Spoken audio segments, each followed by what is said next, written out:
You had a big birthday recently, Sherry. Yeah. Just like a week and a half ago. I think it was a birthday. I don't know if it Did was we mention it bigger. on the podcast? I don't know. Well, let's mention it now. Happy birthday. Oh, well, thanks. Yeah. I'm glad you said it to me almost 2 weeks ago, so that's nice. Yeah, well, let's think about the things that this birthday allows you to do. You can drive. Okay, yeah, I've been doing that for a while. You can buy cigarettes. Yeah. Does that come in handy very often? Not handy, but in case I get thrown in prison, I can swap some smokes. Swap some smokes? It's currency, Yeah, hey. At least that's what the jail shows say, but, Do you watch a lot of those? No, not really. You can watch R-rated movies Mm-hmm. and X-rated movies. I know that's your genre. That is. Skin flicks. All that triple X. See, I didn't even know there was triple X. It must be. That's what the drive-ins were called, like XXX, like when you would. They had what? They had drive-in porn. Yes, and I'm gonna name drop Ellettsville, Indiana, between Bloomington and Spencer, Indiana. There was one that was a long. I think it's called Highway 46, right? Nobody cares. So you could look between. So my mom would be like, "Doc." The boards of a fence and see. No, it was like along the busy road, and you could see it. It was facing towards Bloomington. I feel like your childhood memory is distorted here. How could you, from the road, watch a triple X movie? Like little kids with binoculars? Anybody that's from that area, and then I will have my sister on because it would be like when we would go roller skating, we would be late coming back from Bloomington, and we'd be driving, and my mom would be like, "Doc," because the board was facing. I've been to that part of the country, and I want to say that they are not free from addiction and alcoholism. So the chances that somebody that knows what you're talking about is listening. I think it's like a little strip, like that's like a Subway and some other healthcare. Maybe it's the healthcare facility that's there now. Let's get your mind out of the gutter. Yeah. You are also old enough to be the president, which I would love. I would love for you to be the president. I would vote for you early and often and right now and forever. Oh, that's very nice. Not because I think you would do a good job. Oh, that's better. I just want to be the first dude. The first dude. I'm going to sit by the pool all day. No, and you'll be busy. Eat banana pudding, and that's going to be my whole job. You'll be busy. I would like to not be busy right now. That would be my choice. Sit there and just lounge on the roof of the White House in that gorgeous Washington, D.C. weather. Well, there. Here it's delightful all the time there. Well, there. Is it going to be a rose garden or any soft place for you to land? I think it's all I'll be up on the roof. Be up on the roof with my lounge chair, my banana pudding. Thinking about all the hard work you're doing, all those meetings. Sounds like fun. What else can you do? You get mail from AARP. That's sexy. That for a few years. Let's talk about that. Hey, so on your birthday, I have a resentment that I need to process with you. On your birthday, I made you something. I made you a culinary delight. Now, peanut butter parfait. No, the resentment is about my culinary inferiority complex. When you live with someone... Oh, we did mention on with a culinary degree, we mentioned what? My birthday. Did we mention what I made you? No, because it hadn't happened yet. And you said if you are dying to know what it is, email me. That's so right. No emails. Nobody emailed me. Nobody asked. They don't care. Nobody cares. Well, I'm going to tell them anyway.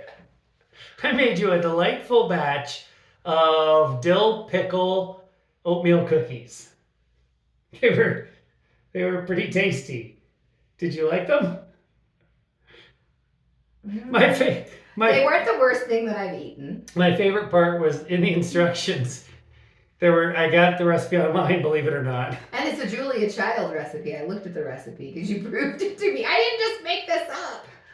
The recipe, there were comments on the website where I got the recipe.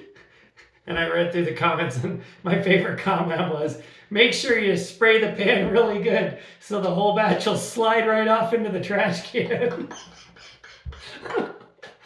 They were something. They were something. My favorite part though was that, so we all ate one, and this is funny. And I made a half batch. I cut the batch in half because I knew they were not going to be a fan favorite, and I didn't want to waste the ingredients. fourth of the batch. I couldn't do that math, but otherwise it would have been a good idea. But there were some leftovers, and I'm like, let's just do the inevitable. But you were nice, and you wanted to save them, and so they sat in the cabinet. I think they did get picked at a little bit. Yeah, because you for like 10 days, and then I to our listeners pulled the whole bag into the trash can. Well, I had separated. Well, to our listeners, I remember I was hearing Joey say, "You can't frost them right now because they're too hot." So the frosting just spread over the top. But it was a powdered sugar paprika frosting. Well, they're dill pickle. What do you expect? And well, not that. And they were diced little pieces of dill pickle. Yes. But they were big enough that you could pick around, and the juice didn't totally flavor the entire batch of the oatmeal cookies, because they are oatmeal cookies with sugar and butter and oats and flour and black pepper and garlic powder. Oh, I didn't taste that. And dill pickle juice. I'm getting and dill pickles. You're getting verklempt? No, I'm getting a little gaggy thinking about that. Well, because I didn't want to be mean. I appreciate that. So I was trying to choke it down and enjoy it. Well, you did a good job. Thanks. I actually don't have any resentment to process. I just wanted to brag to our audience about what an awesome, delightful dessert that I'm able to make. So if we're ever hanging out with people in our listener base and just chilling and swapping culinary ideas and recipes, and maybe we're doing a little cooking, you can be on Sherry's side of the kitchen where she is well trained and highly skilled, or you can be over with me being creative and making something that makes you want to gag and choke. It's a lot of fun. The funny thing was, we told a few people about it because we had gone out and met up with an old friend that evening, and they were like, "Ooh, we like dill pickles, and that would be interesting and fun." And I was like, "I can bike right home and bring the whole container over for you." I think it's like a train wreck. It's you don't want to see it, but if it's happening, you can't look away. So I think when you were telling people about it, they were like, "Yeah, I'd like to try a nibble, because I want to, be a part of this train wreck." Yeah, I want to see this. Our neighbor at the end of the block hard to believe took one or two, but she also has eaten jalapenos and peanut butter. She's just a really nice human. She can express interest in anything. Yeah, she's pretty great. Speaking of being interested, I know that nothing made you feel more interested in me, more attracted to me even, Sherry, than that batch of dill pickle oatmeal cookies. And we want to learn more about attraction. The world's changing fast, Sherry. Yeah. We live in a time when women have achieved independence with regard to physical safety, with regard to financial safety, with regard to education and intellect. Women are just kicking butt right now. And they don't need men for the things they used to. In fact, due to the wonders and the miracles of science, women don't even need men to have babies anymore. Yeah. It's pretty great. Yeah. So I'm just going to correct you and say women have always been great, and we've always been able to do this. We just haven't always been allowed. That's right. Well, women have fought hard to achieve the successes to get you where you are, get you where you should have always been. But I don't want us to get lost. I don't want it to get lost on us what a monumental achievement this is. First time really in human history, at least in our culture, in our society, in this part of the world, which I know this part of the world hasn't been around since the beginning of human history, so that's kind of a stupid sounding thing to say. But anyway, it's been a long time. For a long time. This is the first time that this level of female independence has been achieved. Mm-hmm. And so the things that used to attract men and women to each other are no longer necessarily the same things that attract men and women to each other now. In fact, I would argue that research from even as recently as 5 or 10 years ago, it's just not valid anymore. Because things are changing fast, so fast, whiplash fast. Do you think COVID had something to do with that? Absolutely. So did technology. There's a lot of things that are changing the way we interact. And we're doing a little research, Sherry. We are. It's one of the things we do. So we want to encourage people to take our new survey. Now, many of our listeners, because a ton of our listeners took our survey from a little over a year and a half ago. And that was great. We just couldn't believe the turnout, the response to that thing. And that was a 25 to 30 minute survey and asked some really intrusive questions about sex and sexuality and sexual behaviors and stuff, and really dug deep. And yet people were willing to share that information with us. This survey is not quite so nosy. Not quite, not at all so nosy. Only takes 5 minutes. It is. And we don't ask any of your deep, dark secrets. It is anonymous, just like the first survey was. There's no way for us to track your responses back to you. 5 minutes online, in, out, bing, bang. And actually, 5 minutes is only if you type a few sentence or paragraph response to the one qualitative question. If you just want to click the little radio buttons and get out, I bet under a minute. Under a minute if you want to. And it's all about attraction because, like I said, data that exists in the research community about attraction, it's not valid.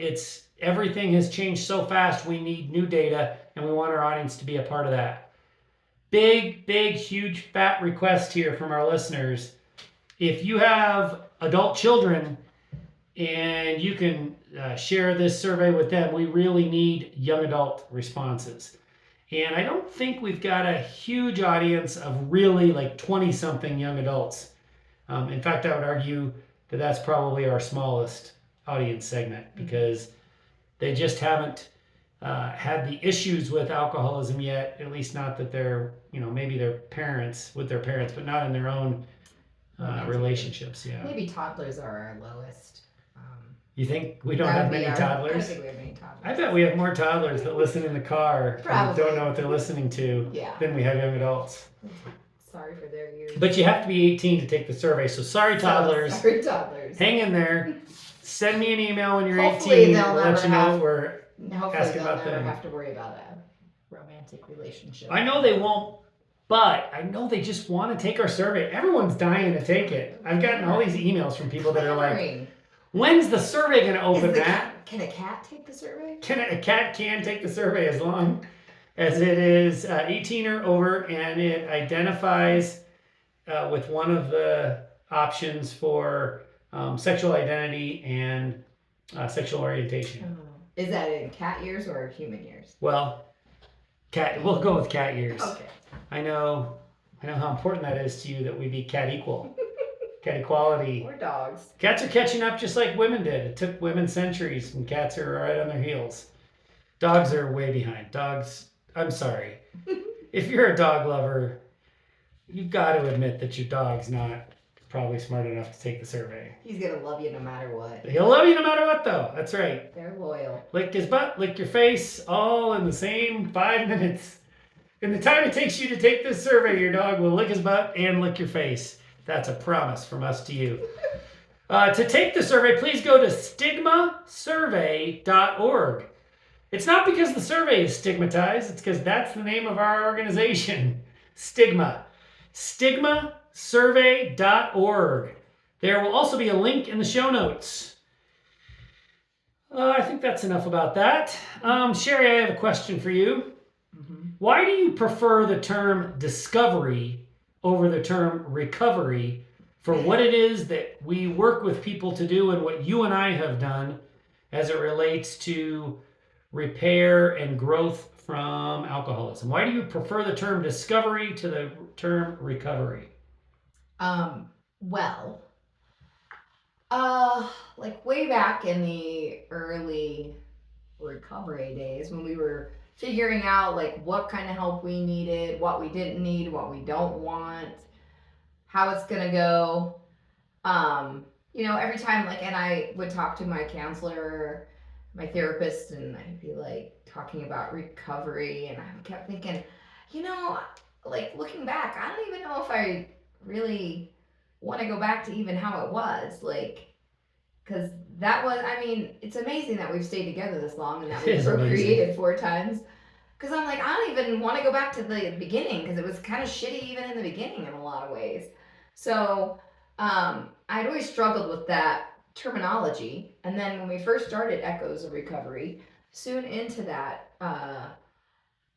inception, I guess, and we had someone that joined our group, and then shortly after that, they kind of started phrasing discovery, because you're discovering new ways to be, and you're discovering new ways to handle things, and how you get out, just all the things that you discover in those healing time frames. So I want to give her a first name shout out? Well, Jane. Yeah. Yeah. Jane's the best. Yeah. So I really appreciated that tweak of the word, because there was also so much learning and educating going on and getting out of your old ways. And most of us can agree, like, we just missed red flags. I mean, I know we have a few people that we talk to that had really great relationships in the beginning, and they might want to go back to that. But not the naivety. I mean, you're right about the red flags. Nobody wants to go back to when they didn't know what was coming and they couldn't see it when it was coming at them. Yeah, but I think most of us want to move forward and grow. That's right. Recovery, that word just has going backwards as kind of part of its origin, right? Mm-hmm. Discovery, you can't do discovery without moving forward. That's what it's all about. Let's see what's next. Let's see what I can grow and become. Let's see how I can improve myself and become the best version of me. You can't do that going backwards.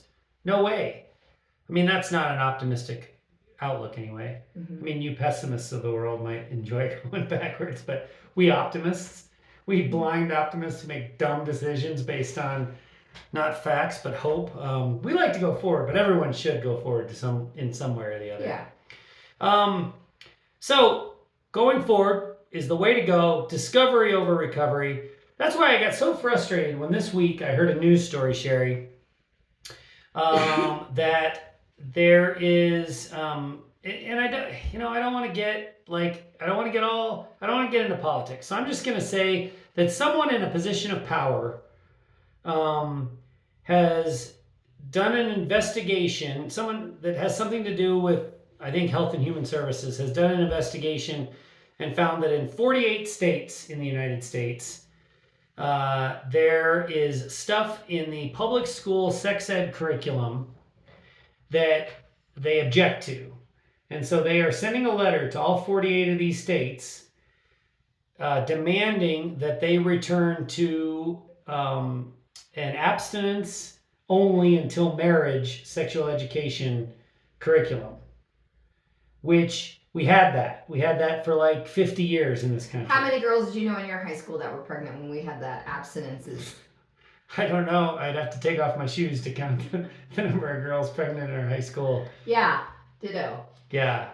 No, this is so, for people in the know, for people who've studied stuff like this is like a dirty word, abstinence only until marriage. This is, we're going to talk about the penis and ejaculation and how to avoid letting that happen, because that causes pregnancy and that causes sexually transmitted infections. And that's pretty much all we're going to talk about. We're going to talk about the fundamentals of reproduction, but we're not going to talk about pleasure. We're not going to talk about sexual identity. We're not going to talk about things that don't feel good. We're not going to talk about real life. We're just going to try to scare you into not having sex until you're married. Is this same person also going to push the purity culture Probably back onto us all? Yeah. I mean, back. You just said back onto us. That's the point. This person is saying, I'm going to fix whatever this person thinks is broken. I'm going to fix it by dragging us backwards. I mean, you might as well grab a woman by the hair on your way to the cave. As you're saying, this is the person that reproduces people. Like yeah. Stupid Christian fundamental nationalist. I mean, it's to say it's problematic is an understatement. So this is stuff we've tried and it didn't work. But because something's broken, we're going to go ahead and go back to it. And the reason it doesn't work is because it's cloaked in restriction, right? Abstinence only until marriage. Let's tell all the teenagers, don't have sex until you're 25 and married. And as soon as you tell them not to, There's nothing they want to do more than to go out there and have Right, sex. because this person never had a teen. Well, you would think. I mean, So rather than teach about it, I'm sorry, anybody.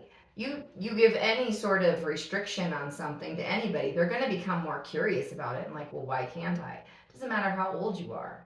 You know, also some people are rebels and they're like, what? You're not going to tell me what to do. You know, so they're going to rebel against it no matter what. And then you put a restriction around it and you make it all like, but you know, also you make it like, so, I wish I had the word on the tip of my tongue. Never mind. But you make it so restrictive. Yeah. And so mysterious. Yeah. That, of course, there's going to be more exploration about it. Absolutely. The more you know, I mean, they're not going to, like, really, like, playing doctor when you're a little kid is just because you have curiosity about the other person. I'll show you mine if you'll show me yours. So, I mean, if kids are being taught what the bodies look like, and we're not talking like preschool age where we're starting to like put this in, right? Like we're talking like high schoolers, older people who are age appropriate for sure, puberty and beyond. Yeah, and age appropriate.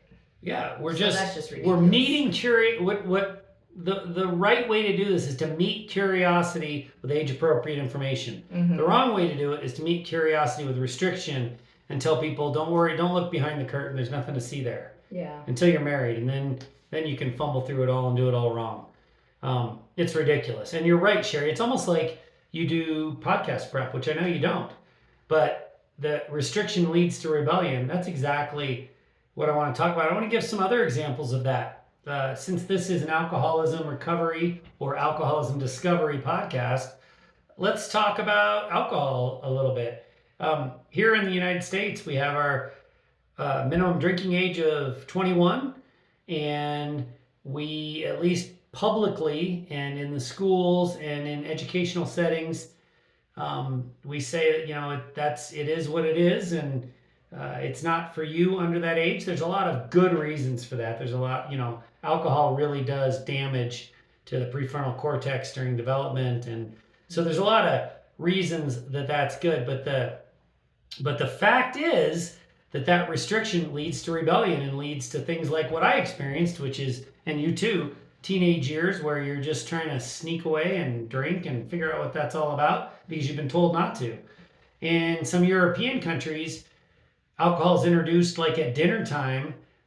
Kids drink wine, teenagers drink wine, and there's less mystique around it. There's less, what is this thing? Now, listen, I'm not promoting drinking alcohol as a teenager because alcohol is a toxin and it's deadly and it does brain damage and it's not a good thing. But I'm using it as an example of if you restrict it, the rebellion will come. And that is, I think, certainly that was a big component in my eventual alcoholism is drinking abusively, binge drinking at a young age because I was told not to and I wanted to see what it was all about.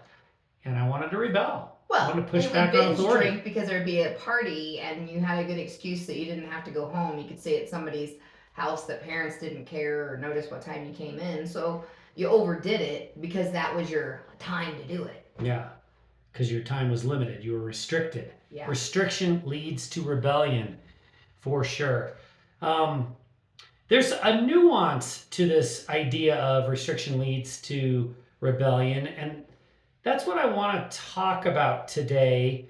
When we look at attempts at restriction that are woven into love, the control factor, the restriction is harder to see. And so I think there's a lot of that going on. I know there's a lot of that going on in our audience in ways that our audience doesn't realize. They don't realize the degree to which restriction is there because that's not the word that they would use. They would use the word help or support or teach or guide. But really it's an attempt at restriction that leads to rebellion and leads to negative consequences. That is very foggy, I understand. That paragraph, hopefully there's some intrigue in there and some interest in learning more. And we'll talk about exactly what I'm talking about after we talk about our sponsors. Sherry, we are supported by SoberLink. SoberLink is the premier remote alcohol monitoring system combining cutting-edge technology with compassionate design to support accountability in recovery and family law. SoberLink recently made a major announcement about how they are marketing their alcohol monitoring system, and we followed suit with our own major announcement about how we are going to help them promote their products and services. We're calling it our SoberLink Fits campaign. I love this. This is all about SoberLink's new decision to allow new customers to pay a monthly service charge as low as $19 per month with a qualifying monitoring plan. And so rather than paying big upfront costs to purchase a device. That is right. There is no longer a need to plunk down a big upfront wad of cash for an equipment purchase to start experiencing the accountability and trust building of the best-in-class alcohol monitoring system with scheduled testing. Not that shove it in your face, gotcha, shame and resentment incident creating things you get with those cheap imitations.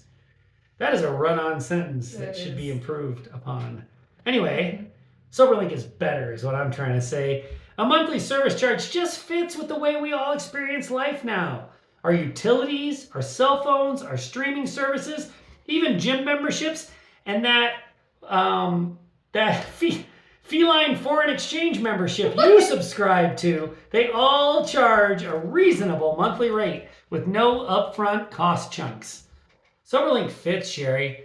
It fits our lives and it fits with our modern way of managing expenses. And it fits because SoberLink has all the bells and whistles. Built-in facial recognition and tamper detection, expert in-house support, email daily, weekly, or monthly reporting, unlimited testing days, and that scheduled testing to build accountability and trust, like you mentioned. SoberLink fits. It is not a huge lifestyle change or massive family situation undertaking. You've already made the decision to remove the alcohol. SoberLink just helps you achieve your goal. It fits. SoberLink is offering Intoxicated podcast listeners a $100 enrollment bonus. There has never been a better time to check out SoberLink. Claim your offer ID for a $100 enrollment bonus. There's no commitment required to claim your offer ID while this promotion lasts, and you can use your $100 enrollment bonus when you are ready to place your order. To claim your offer ID, you will only be asked to provide your name and email address. No personal details, no commitment, and no credit card number. To claim your offer ID for a $100 enrollment bonus, please go to soberlink.com/untoxicated. Thank you for reminding me that I cannot wait until my Parisian long-haired Henri gets here next month. Yes, the Feline of the Month Club. Foreign Exchange Feline of the Month Club. Sherry, we're also supported by Echoes of Recovery, our think tank of loved ones of problematic drinkers, growing, learning, and discovering the lives they deserve together. This past week in the Echoes of Recovery think tank, we worked with some loved ones of alcoholics on implementing a plan for detachment and focusing on their own needs. It is one thing to learn about detachment and accept the necessity of detachment on like a theoretical basis, but when you go from enabling to detachment in real life with a real human to whom you have pledged your love, detachment feels like a guillotine. Get it? Detaching the head from the shoulders? Yes, I know what a guillotine is without your crude explanation. Okay. But you're right. Understanding how to navigate recovery from the drinking of another human you love is quite a bit different than executing a plan. See, you're not the only one. I said execute after you said guillotine. Ha ha ha! This is getting morbid. But the point is, why would you try to do this alone when you have a think tank full of experts ready to walk the tough road with you, learning and growing hand in hand? With 524 case studies and counting, we have experienced every situation, your specific situation, and we want to be part of your solution. And if you think you might belong with us, Echoes of Recovery, and if you think you might like to help us solve some problems and think in unique ways while simultaneously growing toward the best version of you, please sign up for a free 30-minute video call with Matt and myself.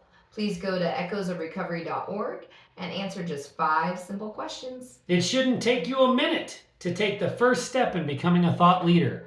If you don't know if you have what it takes, take that first step. Let's see if you belong. Please go to echoesofrecovery.org. All right, Sherry, that is the second survey that we have promoted on this podcast. Echoesofrecovery.org and, of course, stigmasurvey.org. Just take them both. Yeah. Just do us a solid.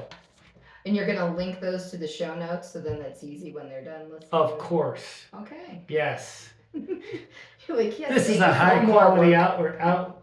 No, I'm going to have our producer do it. Bill, will you take care of that for us? He nodded yes. All right, the links will be in the show notes. Sherry, I stumbled when I was talking about I'm looking back through this because, when I was talking about your feline foreign exchange membership, I had written in my notes a felony foreign exchange membership. I should really proofread my stuff. Well, that's actually where I'm getting all the intel about swapping smokes for, the felony foreign exchange. Yeah. You've got all kinds of foreign exchanges. Henri is not just a cat, is he? He's doing 9 to 14 in Rikers or whatever the French equivalent of Rikers is. I don't know what they call their prisons. Sherry, more restrictions like prison, for instance, they just don't work. Let's talk more about restriction and rebellion. Boys, they stifle their emotions. And as a result, what are the rebellious results? Things like addiction, sad cases of suicide, a lack of direction. It's really, really important that we not put restrictions on things by, like, for instance, telling boys, you're allowed to be happy and you're allowed to be angry and there's nothing else. Don't you dare cry in public. Don't you talk about sadness. Don't you dare talk about your anxiety. Keep all that pushed down inside. And one of the biggest ways that we encourage boys to stifle their emotions is most places where boys interact, whether that's in school, on a sports field, in kind of a club setting in the neighborhood. The typical communication from boy to boy between a group of boys is just to tease each other about stuff. And it's tease or be teased. So if you see a weakness in a friend, you better launch at that weakness with everything you've got before they notice some of your weaknesses and come at you. Mm-hmm. So it's kind of like a kill or be killed kind of a thing. Mm-hmm. Stuff you would know about in the felony foreign exchange program. A lot of shivving going on. Well, even among boys, when there's not shivving going on, there is emotional shivving. Yeah. Let's see if we can make that a popular phrase. Emotional shivving. Stop emotionally shivving each other. Actually, I really like that. Shanking. Shanking? That's even better. If you paid attention to my subscriptions. Yeah, I don't. The multitude of subscriptions I have. File down the business end of a spoon and make it a shiv or a shank. Swap for your smoke. Okay. Good. So boys are stifling emotions, running into problems with addiction, suicide, lack of direction.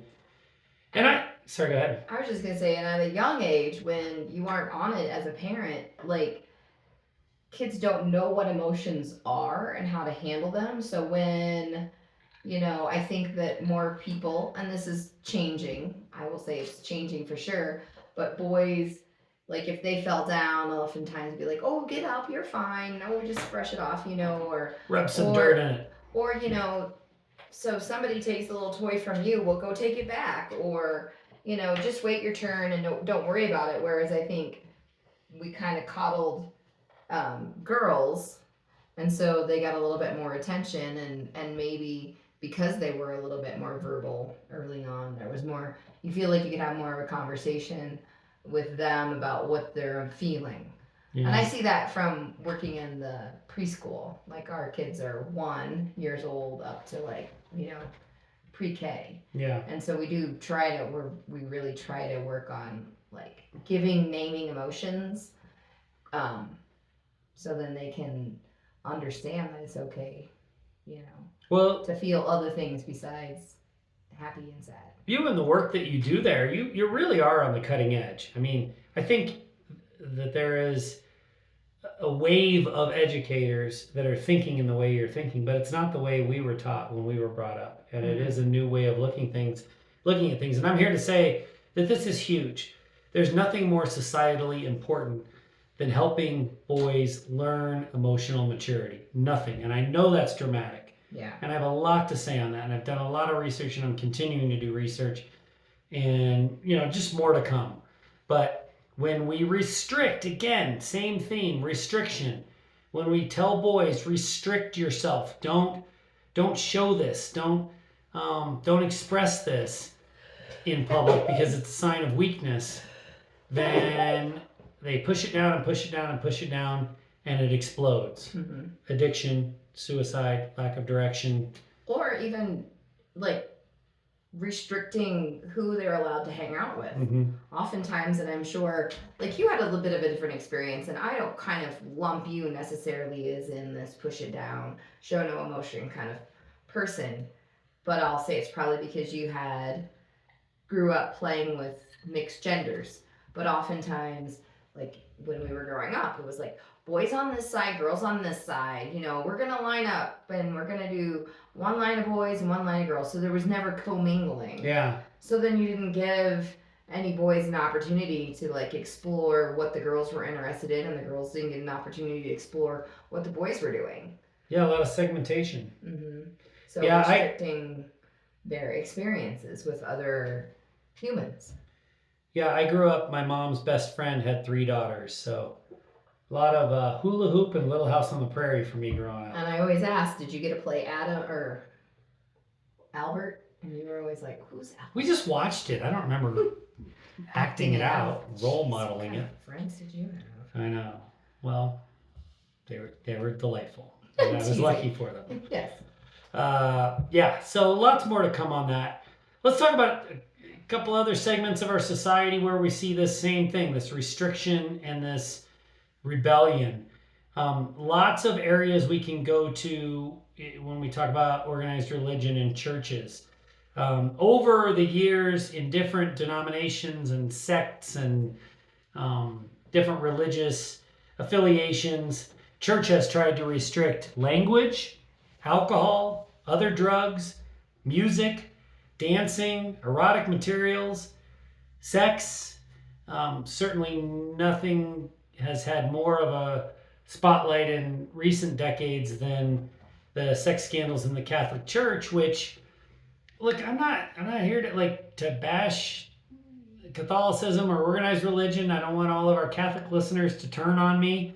I'm not trying to poke anyone in the eye, but these are some facts. The facts are that in the Catholic denomination, priests take an oath of celibacy and are not to have sex. And that's not the case for our listeners who are not really into Christianity. I think they often lump all Christians together. Most denominations under Christianity do not restrict the faith leaders, the priests or pastors or ministers or whatever you want to call them, to not have sex.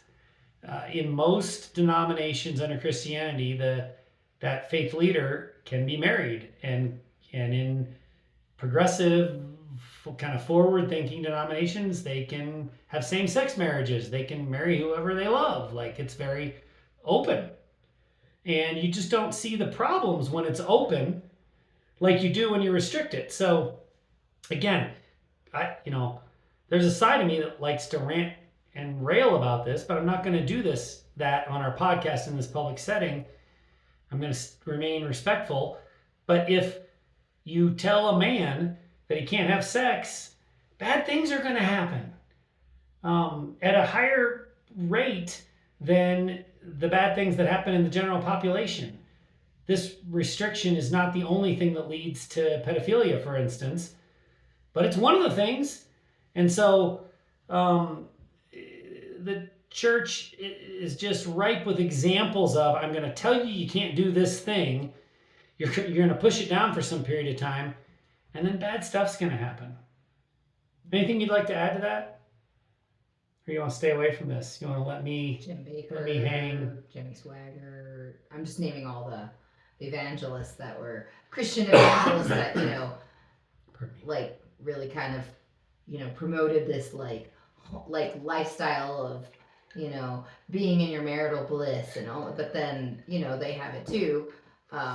They have affairs and, scandal, financial scandal, So I think I'm not gonna diss all men, but it's that sex drive, right?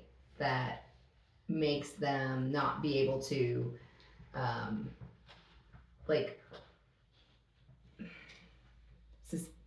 abstain from having sexual pleasure, Yeah. right? Like, I mean, Yeah, like nuns, you don't. I mean, I think you don't hear about the nun scandals very well, often. you hear about them just being ornery, or to kids and other people. Yeah. Like you always joke about the nuns coming around with the little ruler and whacking kids on the hand if they're writing properly. But I think the restriction on just sexuality in general and not making it just part of who we are and appreciating that from a religious standpoint, if you believe this way, we were created by God. This wasn't meant to be suppressed. This wasn't meant to be a shameful thing. Right. So why are we looking at it like that? And I think with some of the people I mentioned, it was just the fame and their arrogance and ego. Well, I would argue that that's a power addiction. Yeah. There's lots of different types of addiction. One that I've spent a lot of time on recently trying to better understand is a power addiction. And it certainly, you lose control of your decision making and the things you do when you're addicted to power, in the same way that you lose control of your decision making and the things you do when you're addicted to a substance like alcohol. So it's a thing, and you probably have done some name dropping of some people that have suffered from that. Yeah, but so, when we talk about these restrictions, the backlash, the rebellion that comes off of that, it's catastrophic in many cases, and it's terrible and it's awful. But I think we need to acknowledge that a lot of restriction is put in place with loving intent.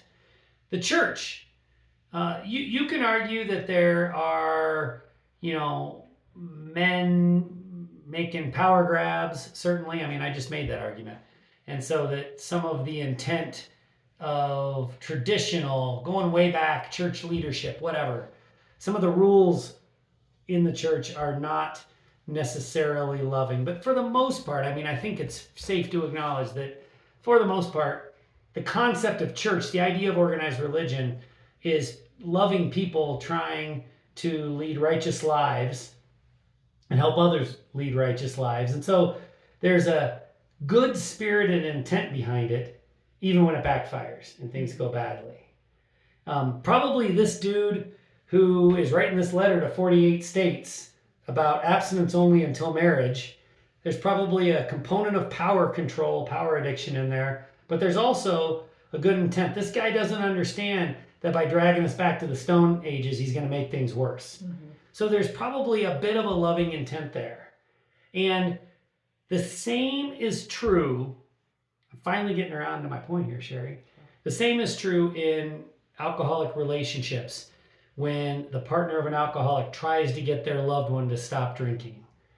A lot of the initial things, the protocols that person puts in place are restrictive, they're controlling, but they are that way with loving intent. And the point I'd like to make is, even when there's good intention behind it, it doesn't mean it's going to work. Even when there's good intention behind it, it's still going to result in restriction leads to rebellion and negative consequences. That's a nice looking smirk you got. What do you got going on? And I think that logic applies to the alcoholic when you start setting rules around drinking. And I think it makes you overthink about it. And when you overthink about it, that's all you want to do. You've restricted yourself to 2 beers a day, and God damn it, I gotta have a 3rd, 4th, 5th, and 6th. Yeah. So, and you've restricted and you've put rules around it with a loving intent of trying to bring peace to your family, trying to show your partner, hey, I got this under control, and you're trying to appease them. Yeah. In a lot of ways. You're right. I can remember the rule that I put around my drinking that popped into my head when you said that was when I would say I'm only going to drink on the weekends. Now, for me, the weekends were Started Thursday through Thursday. Sunday. Well, That's a whole nother story. it started out Thursday through Saturday because you said like if you work the next day, you weren't gonna drink. Well, I worked on And you Fridays. worked on Mondays. No, I worked on Friday mornings. You worked on at home. Fridays. Yeah, I did not. But you always looked at it like if I wasn't at the bakery, I wasn't working. no, I that's never not looked at true. it that way. That's bullshit. I'm calling bullshit. I always worked on Fridays. But you did, but you didn't have to come in and be in the public eye, and you didn't have to wake up at 3:30 in the morning to go to the bakery and work. The reason my weekend started on Thursday was because I played soccer in a men's league on Thursday nights, and all the guys drank afterwards, and so I just said, I guess my weekend starts on Thursday night. Right. Yeah. And you worked from home. You got up. You took the kids to school. It's not like you were drinking all night long. So you had your at-home work day, but you weren't in the public eye, is what I'm trying to say. Okay. I've never said you didn't work. So. And I'm very feisty that you I can tell. said that. That's shitty, because I've never said that. Well, okay. I don't know where we were going with that.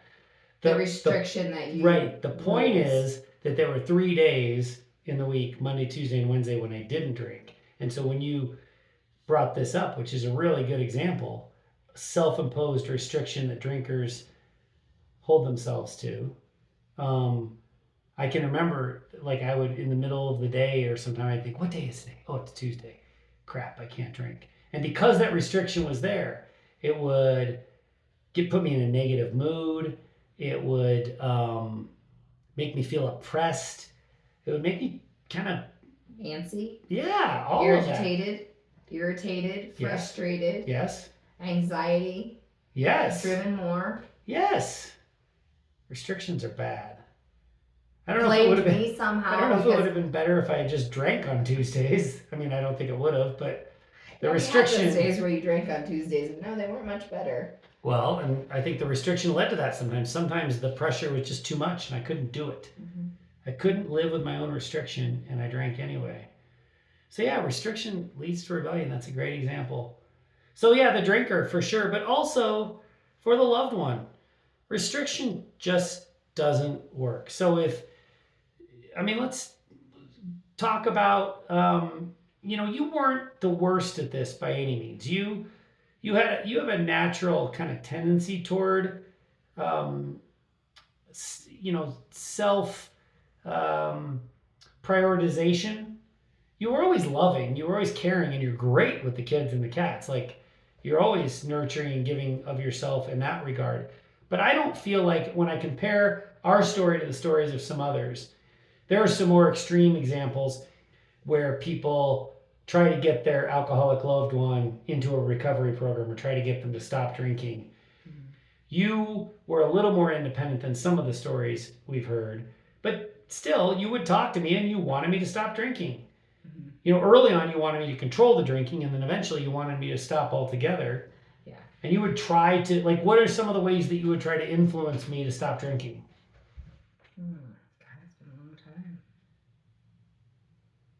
I mean, I guess in the early days, I would try to, point out that I don't know why you have to have 2 drinks every night when you got home from work, or why you had to drink so much on a Friday or Saturday when we're just sitting at home. Uh-huh. I guess it was maybe, comparing you to others and sharing my opinion about what I thought was drinking was going to make you then realize, oh, what I'm doing is not normal, so let's just be a normal drinker. Those were some things that stood out. I think that I kind of gave up hope and trying early on because you were very argumentative about how much you drank, when you drank, how it was normal. You wanted it to be normalized. You talked a lot about it. So I don't think I ever said, okay, you can have 2 beers on Sunday afternoons. I probably just did a lot more complaining and was calling out your drinking. Do you really have to have beers at lunch? This is ridiculous. Was part of it because of the degree to which you knew I was a total asshole? And if you told me you can only have 2 beers on a Sunday, I would have been like, who the fuck are you? Yeah. You would have just... you like to argue.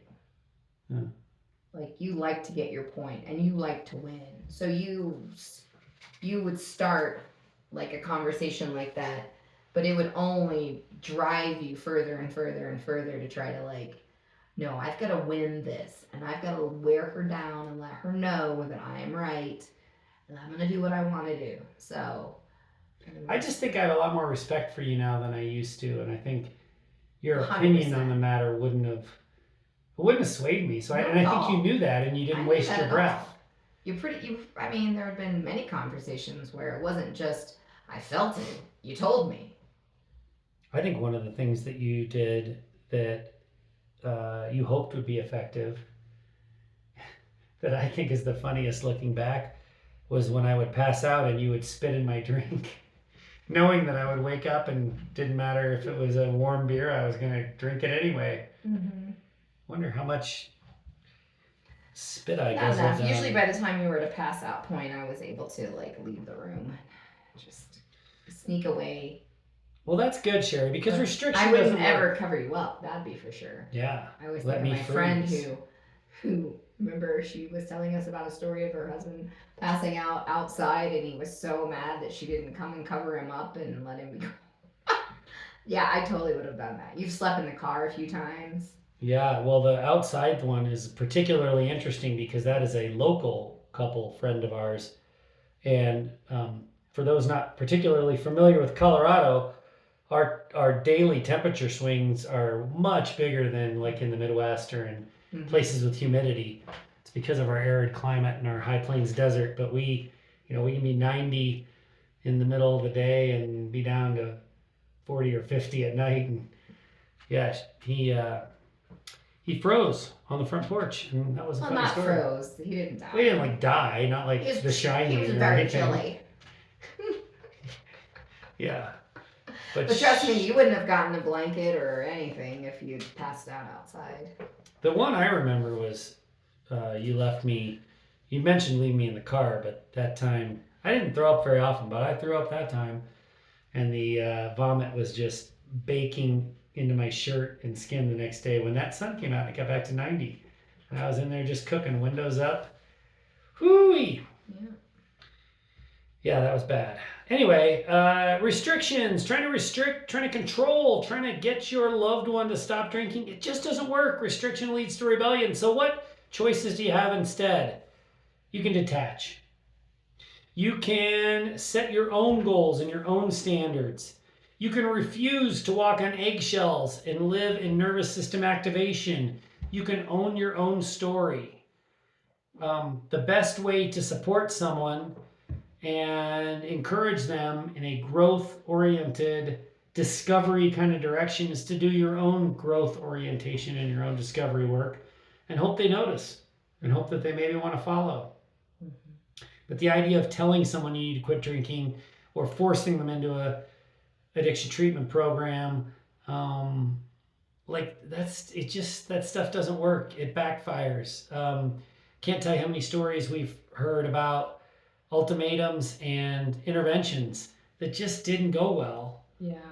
I mean, I will say that there are times where we think about if it's a life or death situation, if this person is so physically dependent on alcohol that they do need to go to a facility just to detox, to clean out.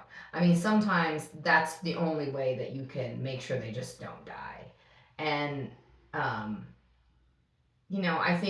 I think when it's that sort of situation and that dire, it might backfire. It might be they might be sober for a week or two, but at least they're kind of getting their system cleaned out and they're coming off of the alcohol with the medical detox. So maybe there's some hope that showing them this is how bad it is for you.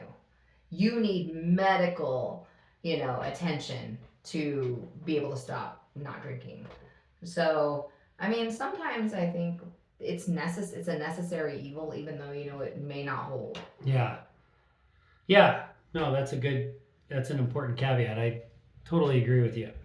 If somebody needs medical detox, then the humane thing to do is to help them get that taken care of for sure.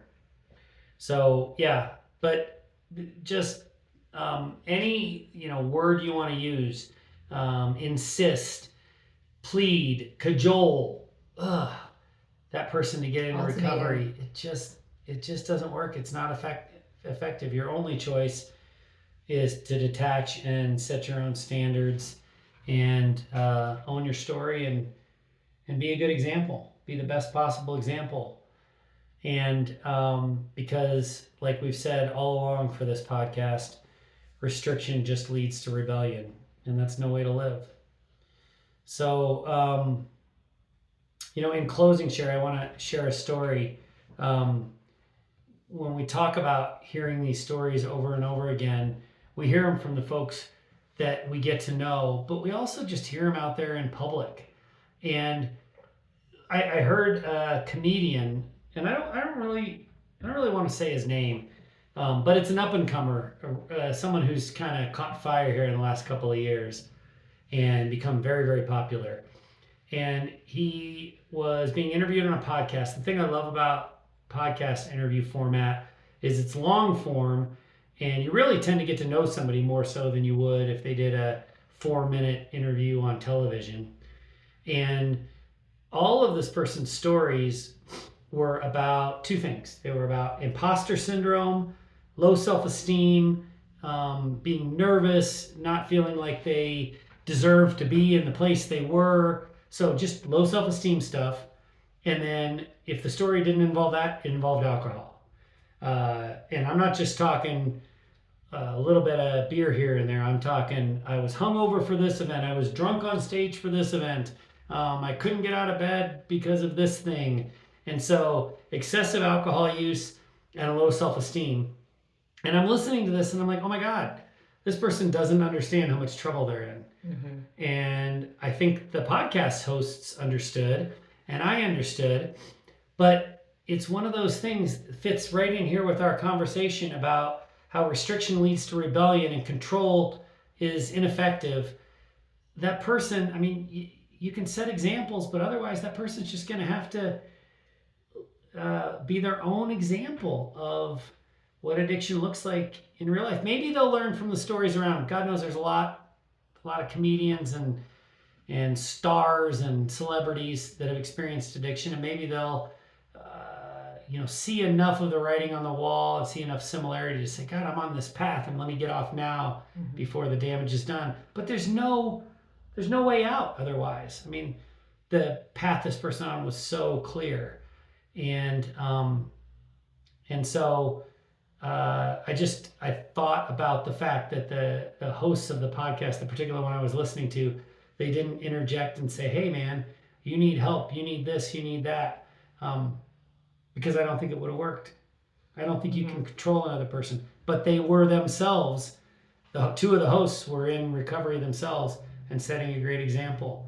And that's all you can do. Detach, set your own goals and standards, own your story, and be the best possible living example. Well, and hopefully that was a side conversation off of maybe so recording to say, hey, if you need any help, we're here for you or whatever. But cases like that are everywhere. Mm-hmm. It's hard not to see them now that we do what we do, No, and having the experience of long-term sobriety and discovery and growth, you want to help people not make the worst case scenario come true. That's right. But you can't push them to it. You know what we can push people to do? Take a survey. Take a survey. We're not gonna push. We're just gonna ask. I think we're gonna. If you don't take this survey, we're gonna come to your house and knock on your door and sit on your couch until you take it. That's our pledge to you. So listeners, please go to stigmasurvey.org. You can link to it in the show notes. We would love to have you share your experiences, your opinions with modern romantic attraction and relationship stuff. You can, I don't think I said this at the beginning. Doesn't matter what your relationship status is, doesn't matter how old you are. We still want to know what you find attractive in this day and age. And if you have some young adults in your life, share the survey with them. Stigmasurvey.org. Did you hear things today that you relate to? Did the conversation resonate for you? If the answer is yes, then I'm sure there is someone in your orbit who could benefit from this conversation too. One of the very best things you can do for your healing is to become part of the solution. Crush the stigma, Participate in the conversation, like by taking a survey. Maybe you aren't ready to join one of our groups, but that doesn't mean you can't get involved in a meaningful way. All we're asking you to do is please share this episode with one person. Copy the link, send a text or email, put it in your social media, be bold, claim the sense of belonging you deserve. Just one share of either this podcast episode or the stigmasurvey.org survey. Thank you for listening to the Untoxicated Podcast. You've got this, and we've got you.